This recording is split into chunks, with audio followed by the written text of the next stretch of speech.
y'all, this is Cindy. I'm the Tireless Tangler, and you've arrived at day 94 of the 100 Days of Zentangle Project 2020. Thank you guys so much for being with me today. Just 6 more days. Sadness, sadness, sadness. Okay, so let's get started. Our tangle today is called RUTATS, and it is by Elaine Hudson. She named it this because it is similar to the tangle by Sandy Steen Bartholomew called Stature, and this is Stature spelled backwards. Okay, so there's lots of embellishing possibilities here. There's lots of fun to be had. Let's see what happens. So just quickly before we get started, I wanted to apologize that the join button was not available for everyone yesterday. I have put a link in the comments to that video, to the channel membership introduction video, and that link will take you right to the join page. So if that was a problem for you, just go ahead. You may have better luck if you pull YouTube up in a browser as opposed to using your app, and that may show that join button for you like that. Okay, let's get started. All right. RUTATS is another ribbon pattern that is based on this sort of an OG type of a setup. It's not a grid in that, well, I suppose it can't be, but you're going to want to make a wavy line. Ooh.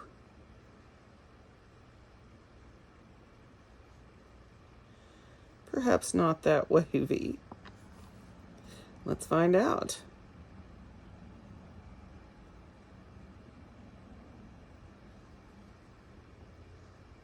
And you can leave a little bit of a gap between, or you can close them in. It's entirely up to you. Okay, so the next step is to draw something in these little dips. However, I'm considering right now if it wouldn't be better to do, okay, let me explain where my head is right now. There is an inner aura that we need to add, and there is a leaf shape on the outer side. Now, the reason that I'm hesitating on which to draw first is this, that depending on the outcome that you want, and depending on how you did with your wavy lines, it can matter whether you can fit the inner aura in here. For example, if you wanted to touch these and you wanted a surefire way to make them touch, then you could touch these as you draw your OG shapes, like this, right? And then when you did your aura, you could do it on the outside.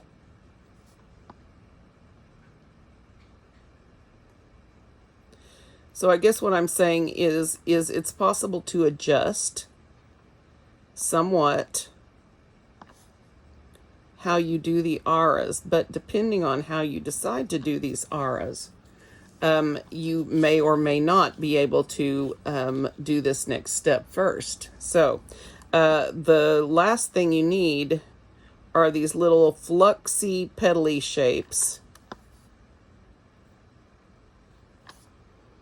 And you might put 3 in there, I don't know. It's entirely up to you. Okay, so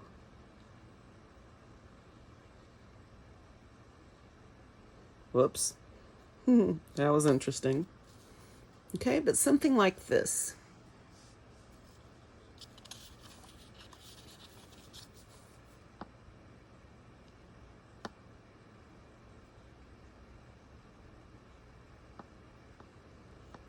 Tiny bit better there. And you can angle these how you want to. It's really up to you.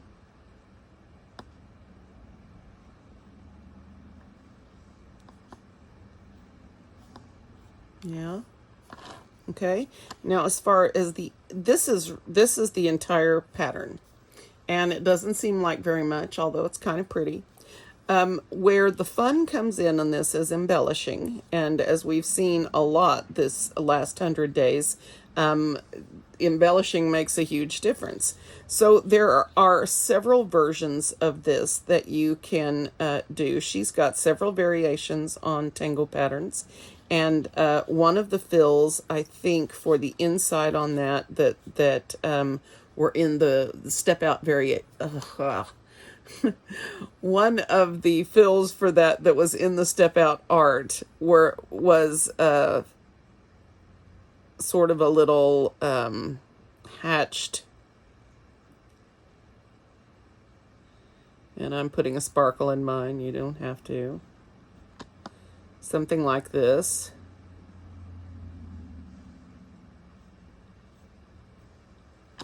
Yeah, that's a really effective fill, and makes for some fun shading. And you can put little sparkles in there, and that makes a big difference. You can also put orbs in here, or elongated whatevers. You can make those like perk if you want to.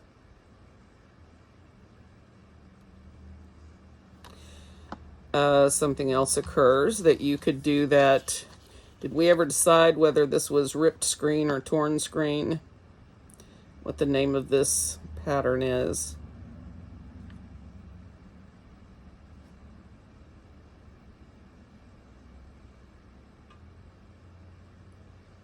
And then cross hatching it. Finish this.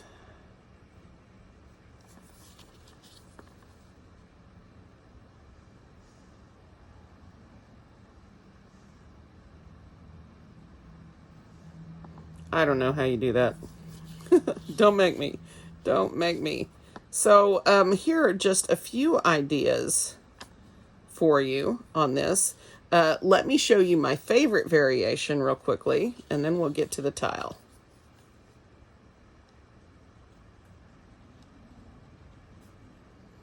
I believe I have another PN that is giving up on me. Okay, so on this one, I'm going to put my inner aura on the inside. I should not call it an inner aura if we're not going to put it on the inside, should I?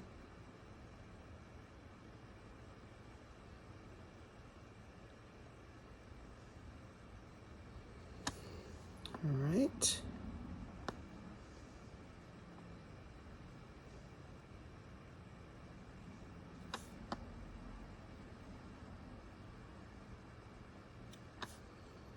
All right. Okay. And so what she does on this variation is she puts a point in her little flux shapes or leaf shapes.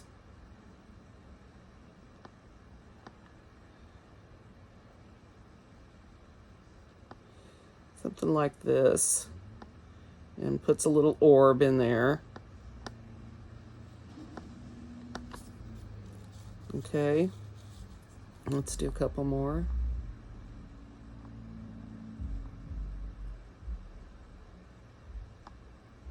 And once again, you can shape these little leaf shapes however you want to. You can arrange them how you want to. You can have the orb, you can leave the orb off, whatever makes you happy.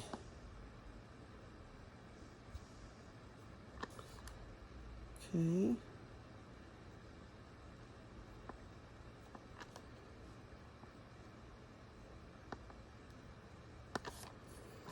And then she has an outer aura on some of her variations. And I think one of them was an aura that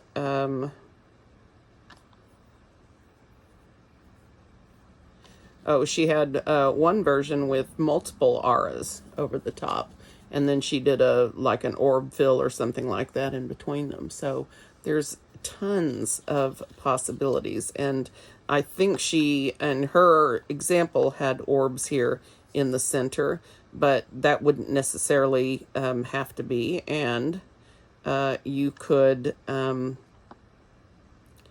treat this like a Bundy's, the tangle pattern of Bundy's, and just you know, put in an orb and some tiny little orbs, and, you know, then you have an opportunity to shade on that. And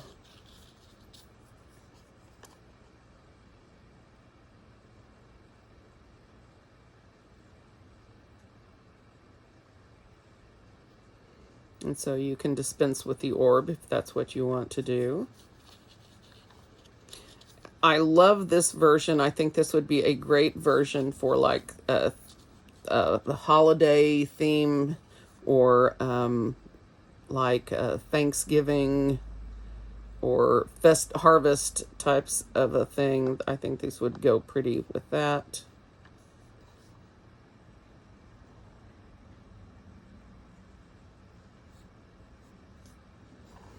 And then you can, again, aura.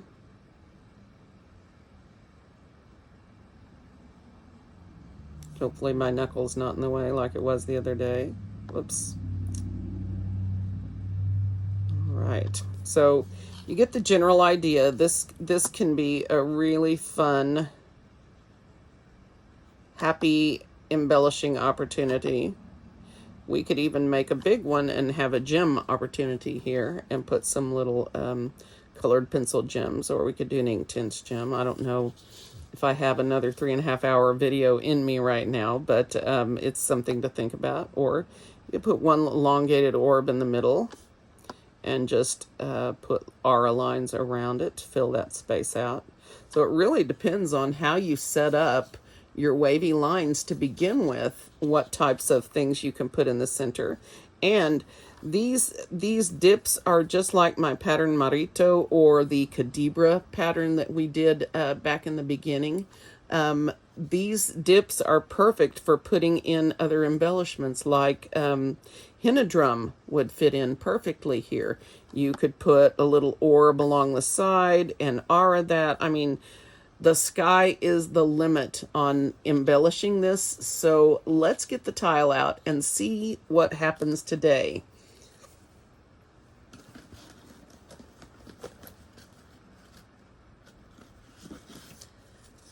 I was planning on using a Renaissance tile sometime this week, but after yesterday's Zentangle, I'm still exhausted. So we're going to stick with a gray tile today and see what we can get up to.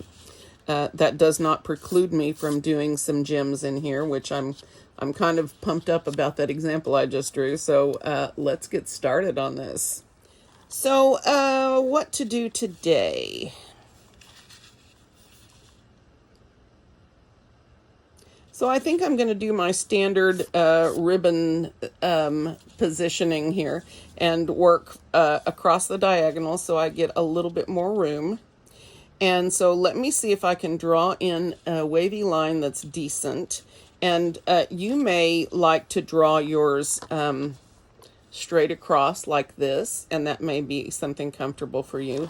I find that I have a more even stroke if I pull down from the top. And then I'm doing approximately the same thing on each side. But of course, as always, you guys may do as you wish.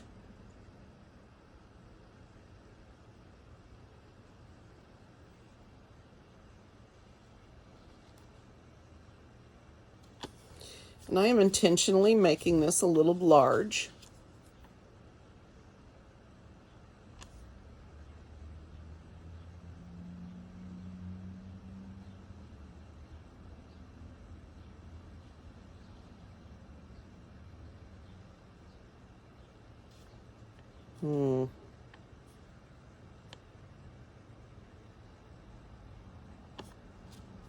Let's leave it, Cindy.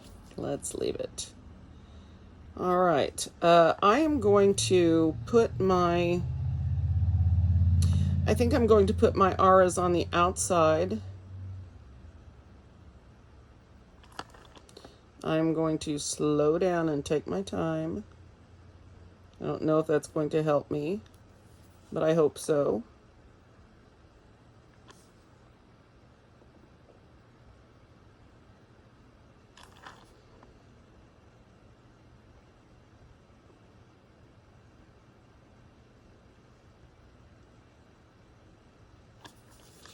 I saw the most amazing demonstration of paradox today.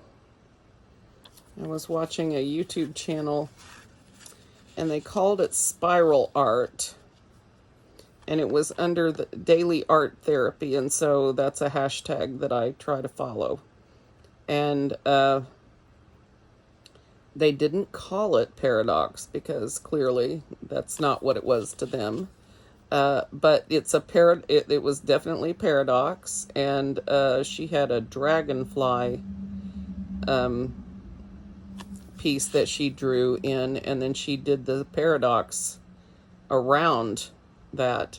And the thing that amazed me was that this was a large piece of paper, and she never shifted the paper. She never turned her hand. She did the whole thing, the whole piece of art from this position out.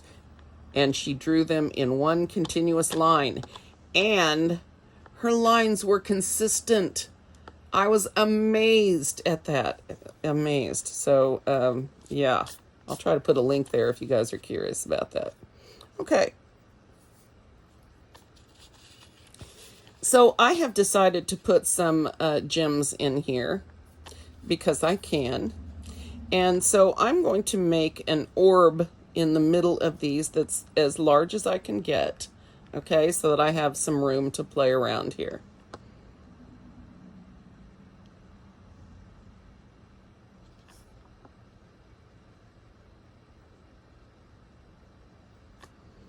Okay, so I'm going to do that in these two sections too.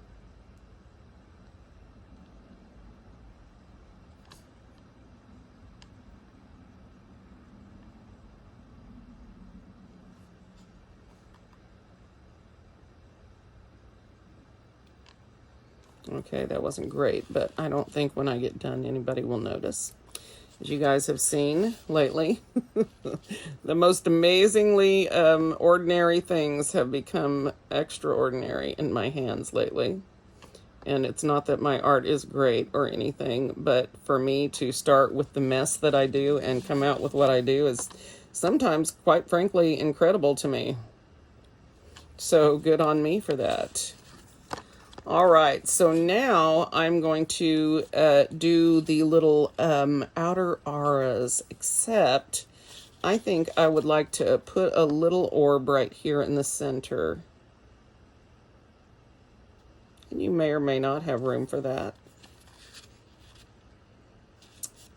Except I sort of outsmarted myself here, because I want to add auras in here. I suppose I could do them this way. Oh, and then I'm going to hatch this. Haha. Okay, I got it now. I know what I'm going to do.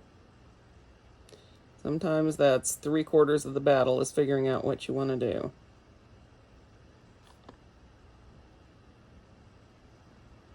Do my best to get these all pointed the same direction. That is sometimes a big challenge for me.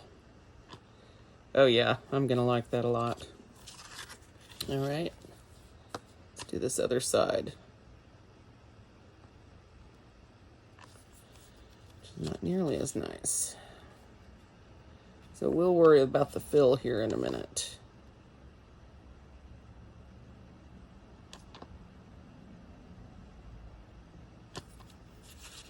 Yep, that'll work.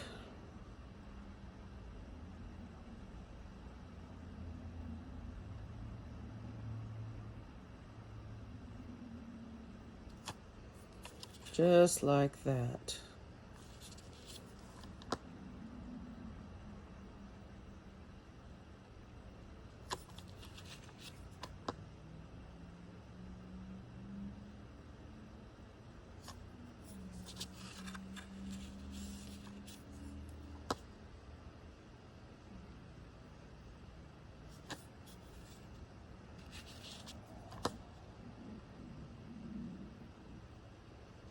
Whew, sorry about my stomach growling. It's a little embarrassing.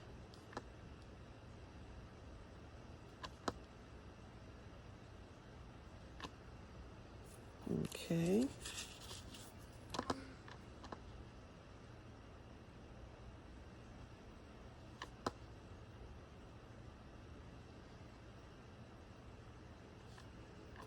All right, let's put my little hatch lines in here.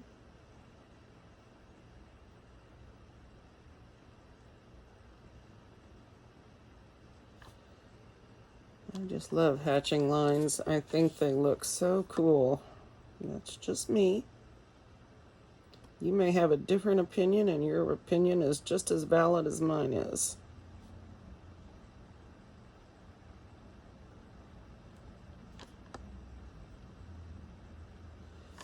All right.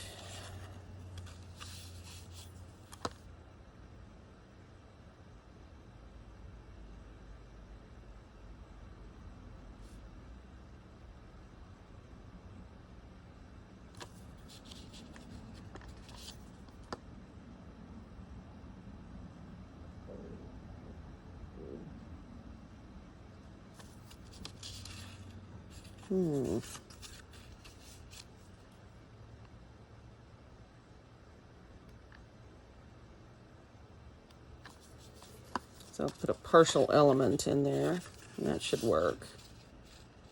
And then we'll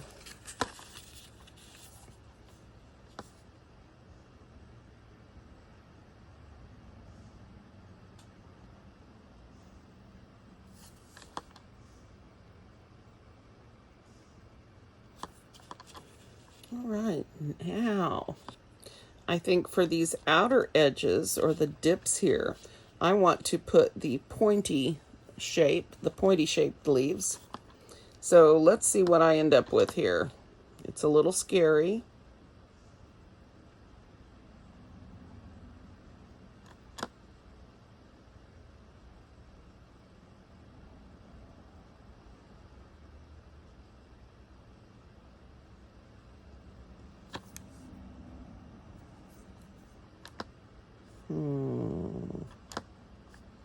I think I'll put in an orb here. And ink the space there. I've got a lot of room here, and I'm wondering if I could do this coming down on the other side as well. Let's try it and see what happens. Maybe too much.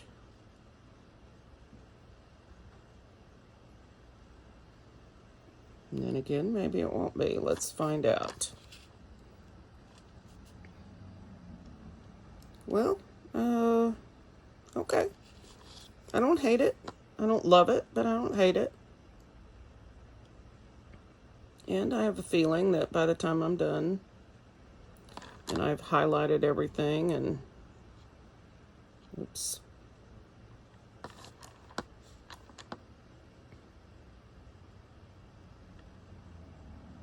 Oops. Well, I'm determined to make a mess.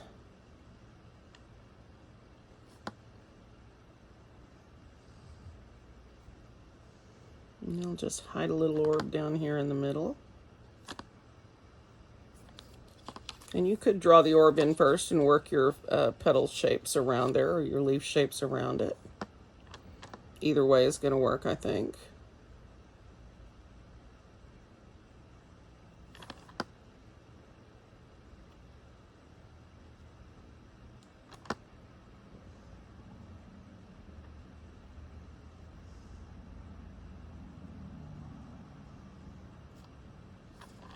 There.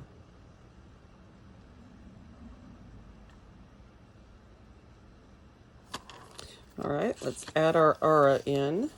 I think that will make it, bring it all together and make it look cool. I don't know, these may be a little too up and down for me, but let's finish it up and then decide.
let's do the other side.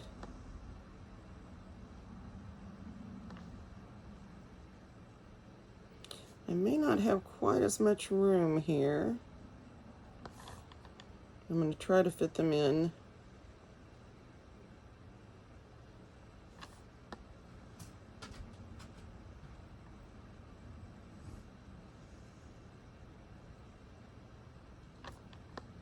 Try to do them all the same. Okay.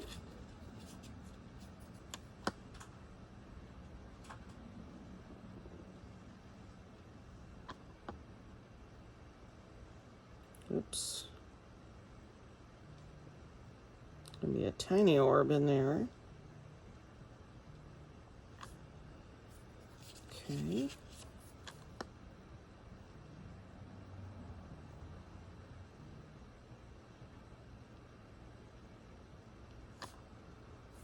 And one more section, then we'll do the gems, and we will call it done. Well, we'll shade too.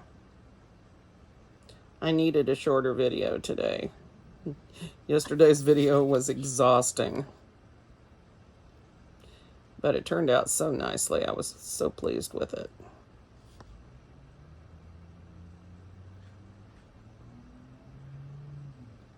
Oops.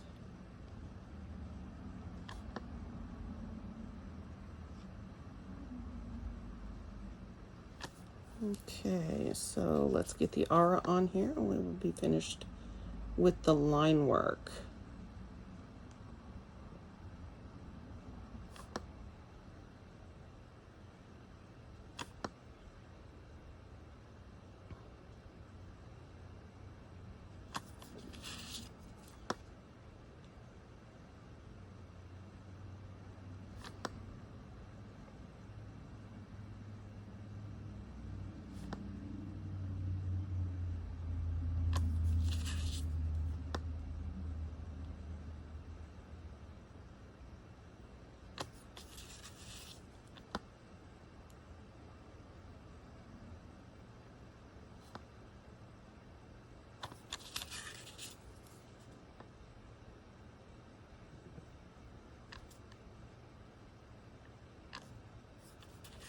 All right, I think that's very nice. Let's see what we can do with this now. I do love a pattern that lets me fit a gem in. All right, I'm going to get my colored pencils and I'll be right back with you. All right, so I'm going to use my Prismacolors today, simply because I'm very comfortable with those. I am going to use a white in the Prismacolor Premier. I'm going to use a cobalt turquoise, which is one of my very favorite colors. Cobalt turquoise. I will probably also use cerulean blue. I will definitely use electric blue and sky blue light and violet blue. I reserve the right to use any and all of them. All right, I'm definitely using my white because that's where we start. At least I start gems that way. So I'm going to first decide where I want my highlight to be.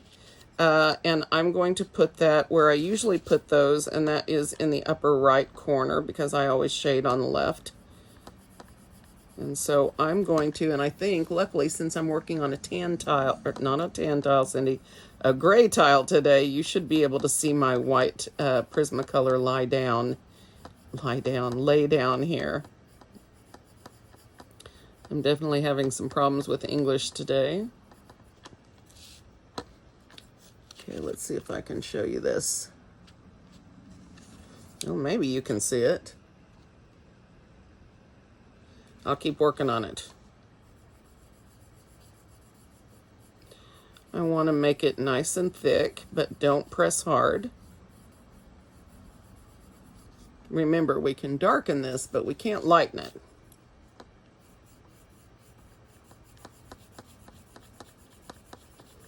I'm just sort of putting down a little oval. and giving it a nice white coat.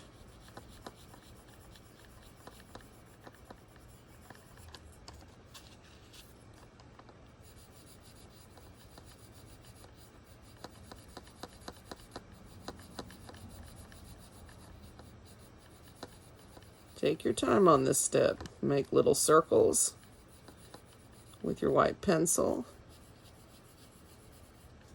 It's another reason I'm a big fan of this white Prismacolor. All right, so I am going to go light to dark, which is my usual thing. You may do as you wish. And I chose blues because that's going to mesh well with this gray tile, I hope. And I'm going to start with my sky blue light. And I'm going to put some of that in right around the edge of my white highlight. And I'm going to go ahead and extend it. Let me see if I can sharpen this a little bit better.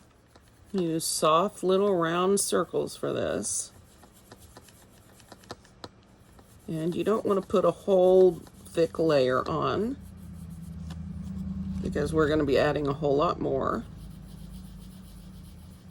And if you don't use blending solution, there will come a time when the tooth will not accept any more pigment. And even with blending solution, that time will come. It's just a lot further down the road when you use blending solution than when you don't.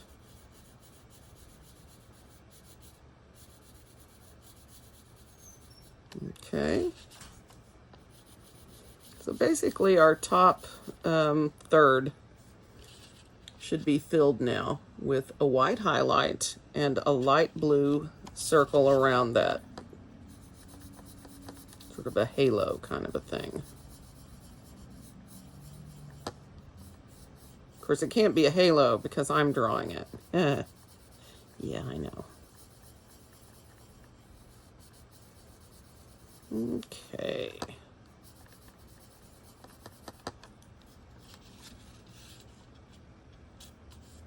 Here, okay. Now, I'm going to take my medium blue, and I'm going to choose right now between my electric and my cerulean. And I think I'm going to start with electric.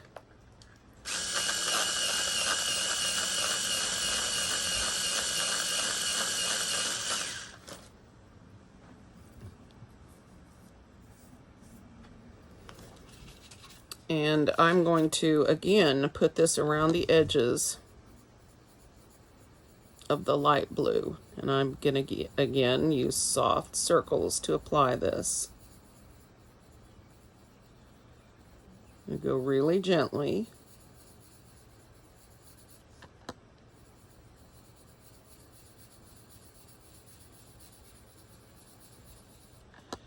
And this medium color, I'm going to go ahead and bring all the way down to the bottom. And after this step, we're going to stop and blend. Remember, I will be able to put a lot more pigment on top of this if the wax from the pencil is dissolved before I do that.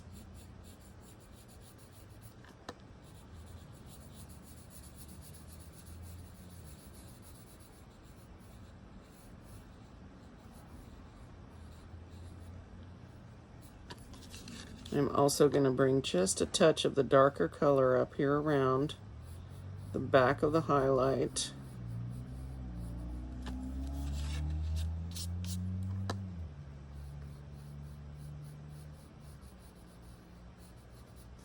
Just to give a hint of darkness there.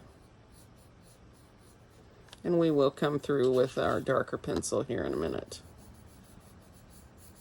and take care of that. All right. Okay, I'm gonna sharpen this a little bit better, I think. I'm gonna have a straight pen stroke across here or something.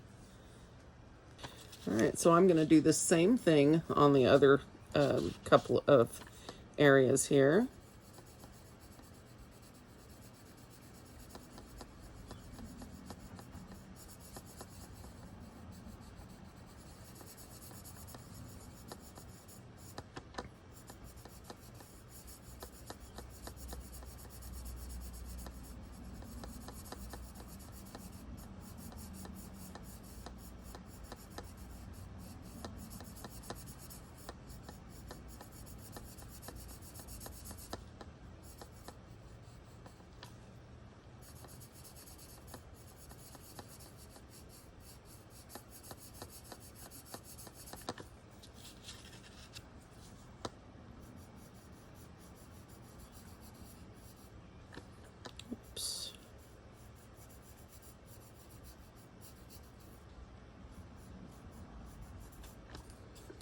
I'll be getting the mono zero out here, because I really want to keep my edges clean, if at all possible. That is problematic, especially when you're blending, using blending solution, because you tend to get stray marks when you're using it.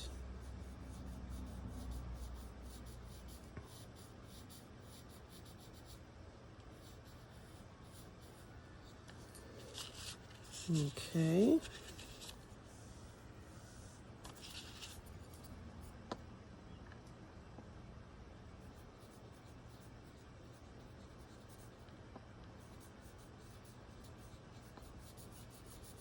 Once again, this is the electric blue in the Prismacolor Premier line. It's a nice bright medium blue.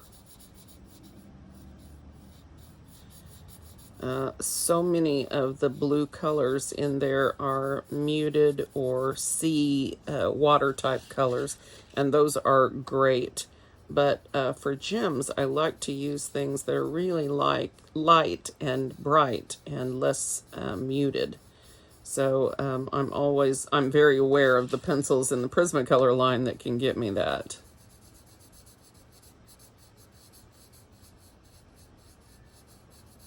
Another nice medium blue is the China blue. There's also a Copenhagen blue, or Copenhagen, that is very nice in the medium blue range, but it can also be darker.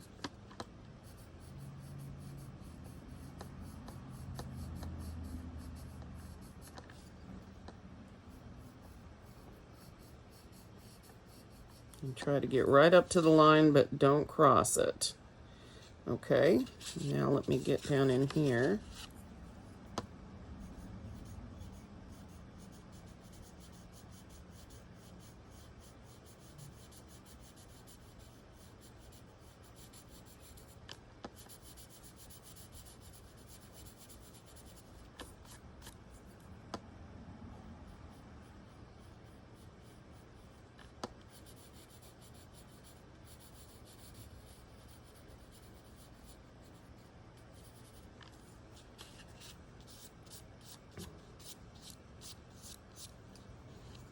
All right, I am going to come in here where the highlight is one more time and just put an extra coat before I start blending. And I'm going to come back through with my sky blue and go over this medium area.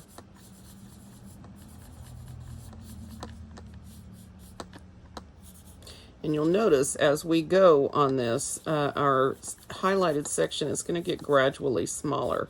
That is not something I'm concerned about. It's supposed to do that, but we don't want it to get too small. Okay, so let's take a break, blend this with our solution, with my solution anyway. Remember, if you do not have blending solution, a good home hack for that, if you will forgive me for using that phrase, is that you can use rubbing alcohol, just the kind that you have in your medicine cabinet, and you can just come in and dip your tortillon in that, and it should work. And so that is a quick and easy way to get this done. This is a nicer solution if you can afford it or have the ability to get it. This is an odorless mineral spirits or solution, or also known as a blending solution. It's basically paint thinner type of a thing, and what that does is it dissolves the wax in the pencil. Well, let's hope that that dries a lot lighter, but we're going to add more color over there, so hopefully that won't be an issue. And this is not going to be just really dark. This is just our first run.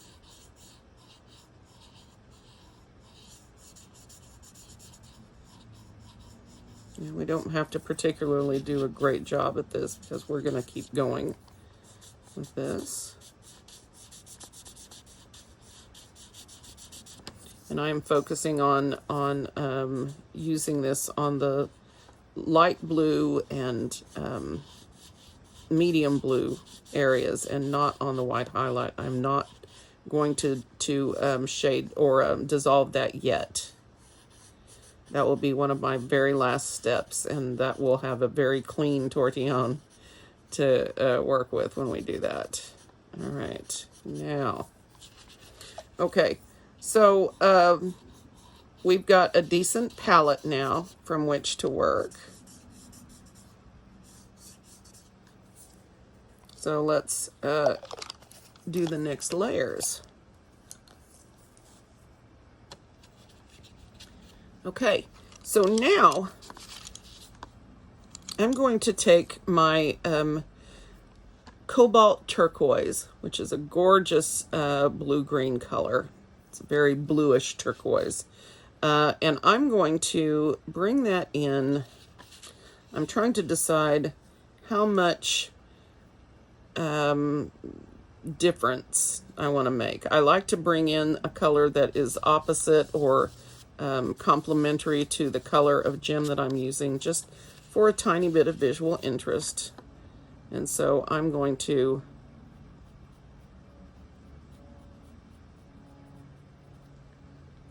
really hard with my sharp edge.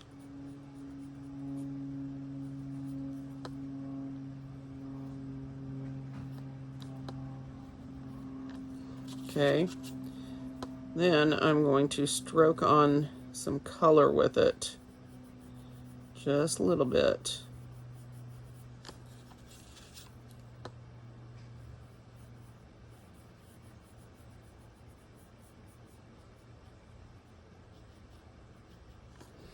Okay, now I'm going to leave that without blending, and I'm going to add some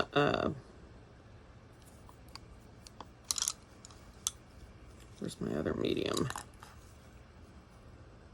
I'm going to add some cerulean blue, which has a bit of greenish tint in it.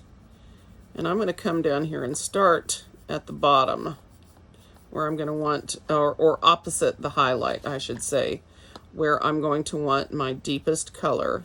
And I still have a shading color that I'm going to use in here that's darker than these. Oops. Mono zero time.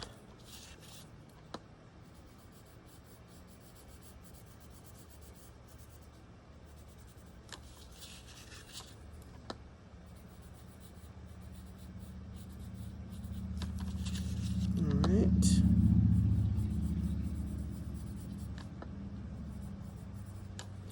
Let's go ahead and blend this and see where we're at.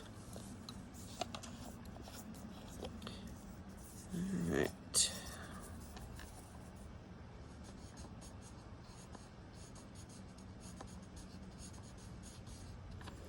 Now when you're up around the highlight and you're blending these darker colors in, go really slow. Work around the edges first and then move back down into the pigment. You don't want to get any sharp edges here. You want these to be as softly blended as possible.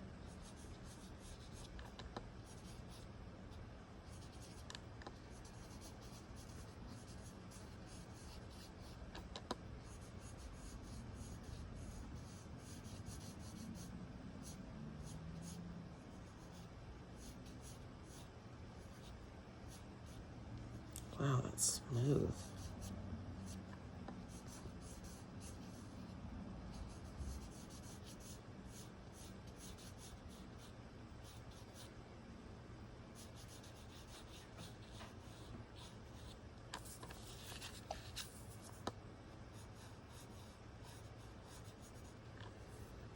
Okay, now I'm going to clean this tortillon off, and I'm going to come in here again.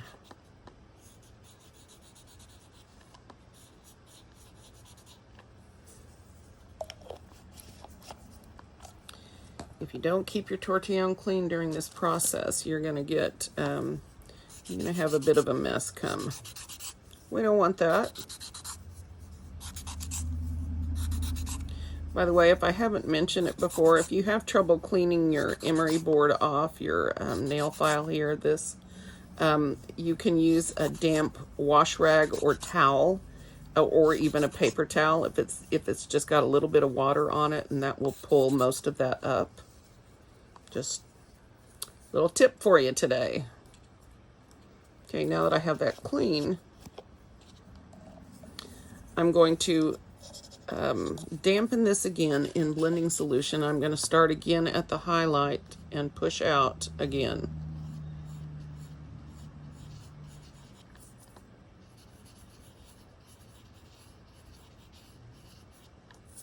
Okay, so that we've got something here that's really softly blended.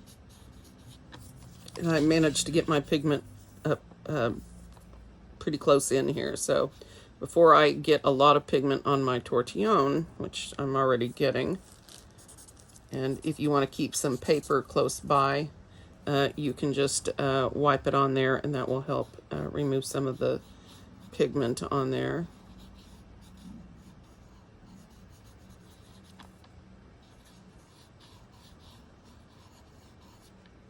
All right.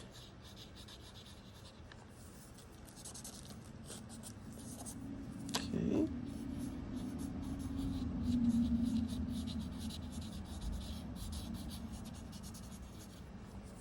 All right.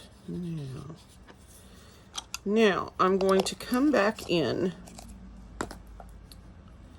with my blue violet, or violet blue, and this is the same color in Verithin that we used yesterday to shade, but this is my Prismacolor Premier of the same color. This is again a great shading color, particularly with blues and greens. And we're going to take about a quarter of this bottom section and really darken it in.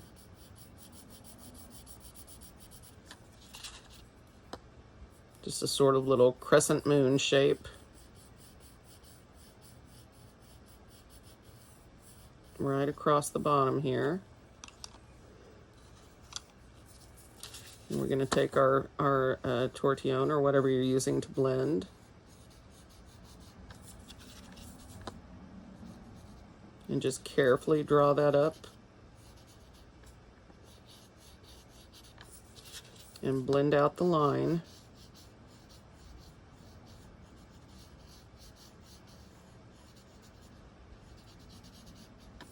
So that you don't have any sharp edges here on your colors.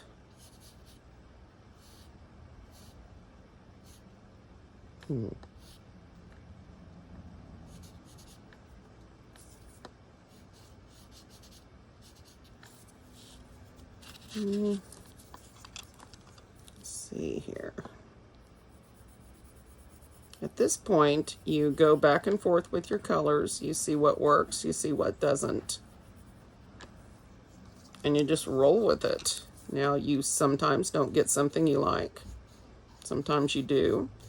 If you have trouble keeping your highlight clean, it takes practice, but don't despair. Try to keep it as wide as possible. And when you're about finished with the rest, then go back in with your white Prismacolor like I'm about to do.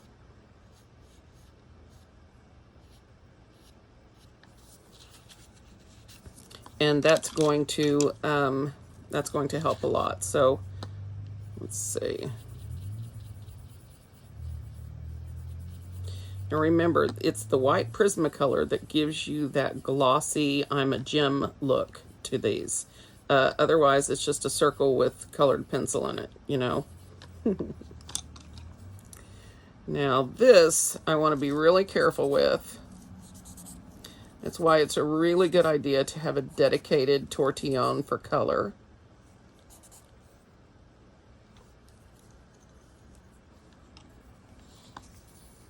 Which I do.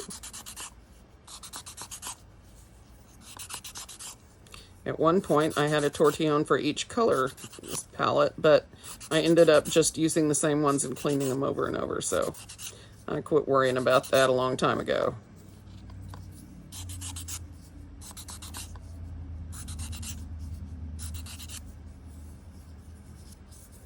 Okay. Let me grab my Mono Zero here. See how much of this edge stuff I can get up. May not be any of it. We'll see. It's sort of like the Derwent ink tints. Once you have activated it with the blending solution, it's really hard to get out of the tooth, if possible at all. But if you can lift out areas where there wasn't any blending solution, then sometimes that will work somewhat. Okay, so be gentle with the tooth of your paper. All right.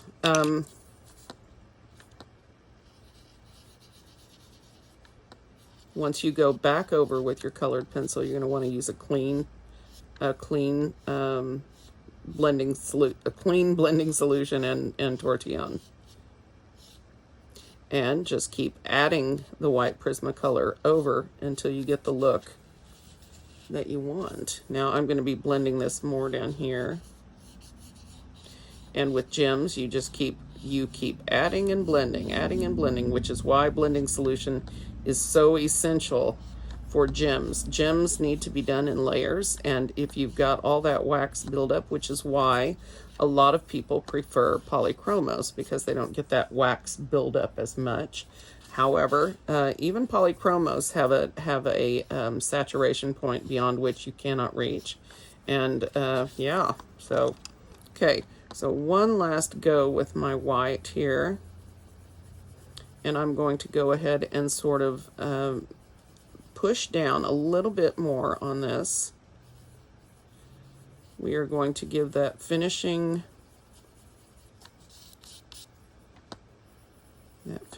smooth look here.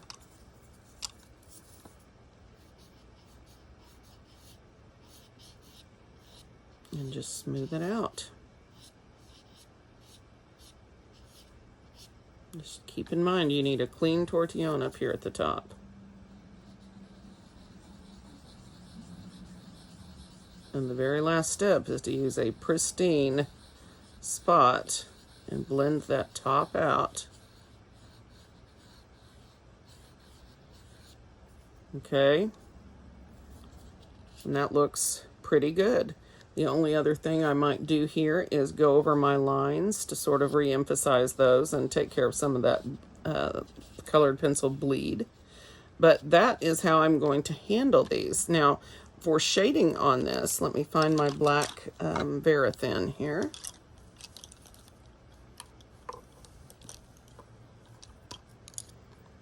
Okay, so pretty easy. I'm going to shade here where I've got my hatched lines.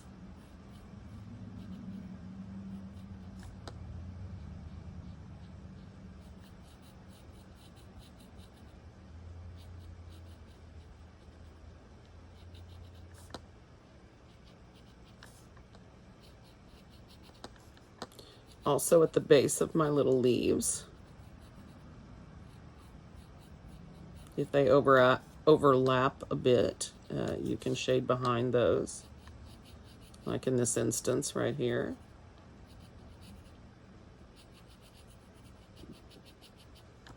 Okay. All right. Okay, let's blend this and see how it turned out. That is, if I can find something to blend with that hasn't been used with color. Okay, I think this will work.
Okay, guys, I'm going to leave you to finish your gems on your own today. I don't want another 3.5-hour video today. So I'm going to do these on my own, and anything extra that I record will be uploaded to the members playlist. And I'm going to see you guys tomorrow. Don't forget, I've put a link to the membership sign up button. And so you can follow that link. It's in the comments of the introduction video to channel memberships. All right. I will see you guys tomorrow. Much love from Oklahoma, from Simba and Mari and I, and we'll see you tomorrow.